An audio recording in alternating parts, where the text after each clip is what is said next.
जैसा करोगे संग वैसा लगेगा रंग। फिर तो वो भक्षण करने लगा, अपेय पीने लग गया, पर धन कहां से आए?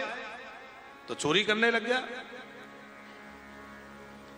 अब आप विचार करिए कि एक क्षण मात्र के कुसंग से उसके जीवन में इतना ज्यादा ह्रास हो गया, इतना अधिक पतन हो गया। तो आज तो वातावरण चारों ओर कुलुषित है। बावनकर जी, उसने एक गलत दृश्य देख लिया, किसी स्त्री को क्रीड़ारत देख लिया। आज क्या हालत है? सिनेमा है तो, मोबाइल है तो, वेब सीरीज है, जाने कौन कौन सी सीरीजें चल रही हैं वो है तो। आज चारों ओर से इतना भयंकर वातावरण है। इस भयंकर वातावरण में हमारी चित्तवृत्ति दूषित ना हो, ये कैसे संभव है?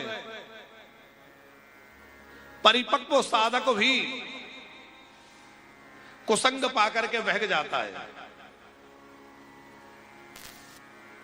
3 प्रकार के लोग हैं, विषयी, साधक और सिद्ध।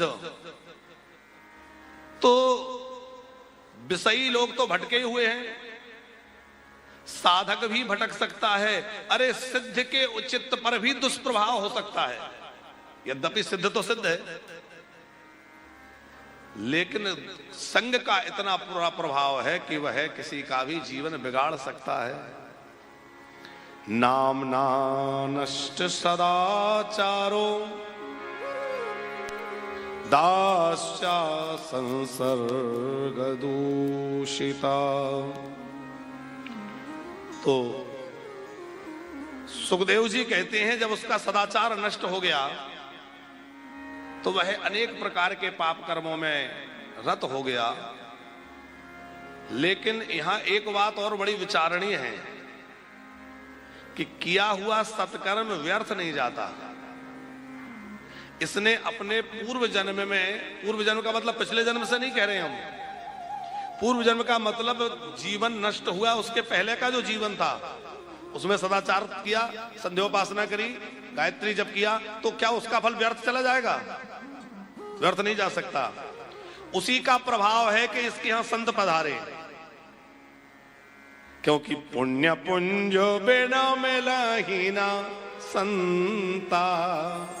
उन पुण्यों का प्रभाव के इसके यहां संत रहे आए, और उन संतों की कृपा देखिए कि उन्होंने नाम का दान कर दिया। कहा कि अब संतान हो जाए तो उसका नाम नारायण रख लेना, और नाम संतान का नारायण रखा। और मृत्यु के काल में जब यमराज के दूत पकड़ के इसके प्राणों का हरण करने लगे, तो आतुर काल में उस समय इसने अपने पुत्र का नाम पुकारा, बेटा नारायण, नारायण, बेटा नारायण। अब भगवान ने तो, बेटे ने तो सुना नहीं, पर भगवान ने सुन लिया, क्योंकि भगवान तो बड़े दयालु हैं। दूरे क्रीडन का सक्तम पुत्रम नारायणाद्वयम विलावितेन स्वरेणोच्चैर आजुहाव कुलेन्द्रियः। आचार्य जी क्या हुआ? हो गया स्टार्ट? हाँ, दर्शक परेशान हो जाते हैं कि भाई क्या हुआ, लाइव भी हो? अरे उसको चार्ज करके रखो बढ़िया से। हाँ। चलो भैया, हाँ, आस्था के दर्शक अब जुड़ गए हैं, लाइव शुरू हो गया है। हाँ। तो क्या कह रहे थे हम? पुत्र का नाम उसने पुकारा, बेटा नारायण, बेटा नारायण। अब हमारे गुरुजी कहते हैं कि ये नाम की महिमा नहीं, नामाभास है। उसने भगवान नाम नहीं लिया, लेकिन किसी बहाने उसके मुख से भगवान नाम निश्रित हो गया। और जिसके मुखारविंद पर किसी भी रूप में भगवान नाम आ जाए, जिसकी जिह्वा पर भगवान का नाम आ जाए, भैया उसके पाप जो है घबरा जाते हैं।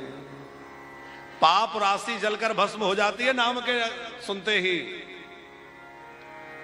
आप लोगों को पता है, जब यहां से हम कीर्तन करवाते तो कई लोग चाहते तो हैं हम भी कीर्तन करें, पर उनके मुंह से नाम निकलता ही नहीं है। वो चुपचाप बैठे देखते हैं तमाशा हो रहा है? कीर्तन चल रहा है, नाम की महिमा सुन रहे हैं, फिर भी मुंह से नाम नहीं निकलता। कारण क्या है? कारण यह है कि जो पाप अंदर बैठे हैं वो नाम नहीं निकलने देते, क्योंकि पापों को पता है इसके जिह्वा पर भगवान नाम आएगा, हम जल करके भस्म हो जाएंगे, हमारा तो अस्तित्व नहीं रह जाएगा। इसलिए पापों की अधिकता से पापी के मुख से नाम जल्दी निकलता नहीं है। लेकिन यदि प्रयास करके नामोच्चार किया जाए, नाम गाया जाए, तो क्या होगा? यदि आपके पाप जो हैं वो पहाड़ के तरह भी हों, तो जैसे कपास का पहाड़ बना हो और एक चिंगारी गिर जाए तो पूरा पहाड़ जल के स्वाहा हो जाता है, उसी प्रकार आपकी बड़ी भारी पाप राशि है और आपने यदि एक दो बार भी नाम ले लिया तो भी आपकी पाप राशि जल के भस्म हो जाएगी।